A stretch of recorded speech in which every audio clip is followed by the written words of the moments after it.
नोंनि न'खराव सोरबा सिखाव जायोबा नोंबो सिखाव जाफानो हाया सोरबा पुलिस नोंनि न'खराव दं नोंबो पुलिस जानो हाया दा बिदि साननो नाङा आरो आं बेखौ मावा होननानै आंखौ टारगेट लानो नाङा आं बेफोरखौ मावनानै देखायगोन आं बिनि थाखायसो ओंखारदों दिनै नैबे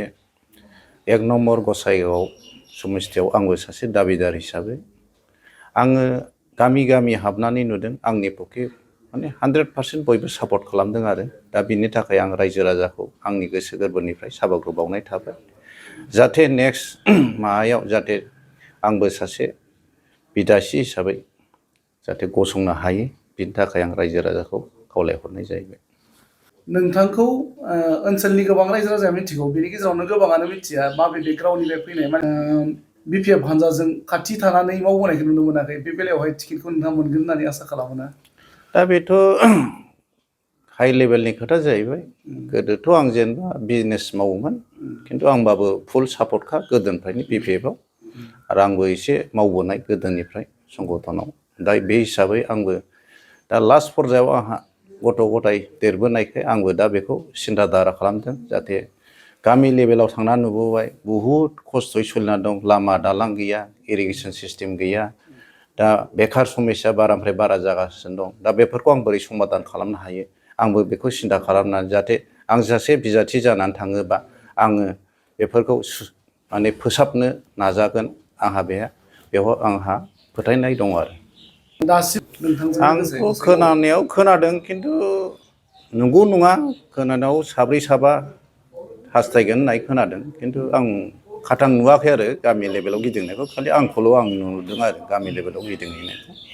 खिन्थु ओरैनो बायह्रा खोनालाबायदों मालायनि खोथाजों खिन्थु आं नुवाखै आरो बेबायदि गिदिंनायखौ 100% आंहा जे जायगायाव मावबोनाय एक्सपिरियेन्स दं लामा दालां न' बां जिखुनु आं मावबोदों दा बेयाव आरो आं नुबावदों बेयाव बेकार समस्या बिराद बारानिफ्राय बारा जागासिनो दं जाहाथे बेफोरखौ आं फालांगिरिनि दारै हय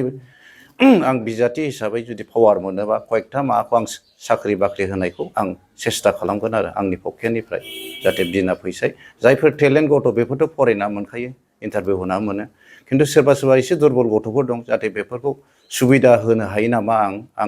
आंनि पक्षे दा बेखौ आं आसा खालामदों आरो बिजाथि जायोबा आंथ' नुदों नुनाया बुहुद मानसियानो बिदि सिगाङाव मोजां बुङो खिन्थु उनावहाय मावहैनायखौ नुनो मोनाखै दा बेखौ साननानै जुदि मानसिफ्रा बायदिसिना बुंनो हागौ जेनेबा नोंनि न'खराव सोरबा सिखाव जायोबा नोंबो सिखाव जाफानो हाया सोरबा पुलिस नोंनि न'खराव दं नोंबो पुलिस जानो हाया दा बिदि साननो नाङा आरो आं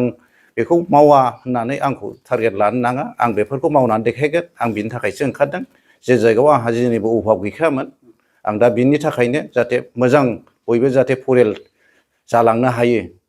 मोजां गथ' गथाय फोरोंलांनो हायो बिनि थाखाय आं ओंखारनाय जादों आरो आंनि बेनो लास्ट मेसेजआ जाहाथे नैबे फैगोन जेनेरेसन गथ'फ्रा जाहाथे मोजाङै जाहाथे फल' खालामो नैबे थांनाय मानसिफोर बादि दाजाथों जाहाथे मोजां जेनेबा जौगानो बा मोजां फरायनो जेनेबा गिदिर आइडिया लानानै फरायनांगौ बेबायदि टारगेट थायोबासो साक्सेस जागोन होननानै आं सानो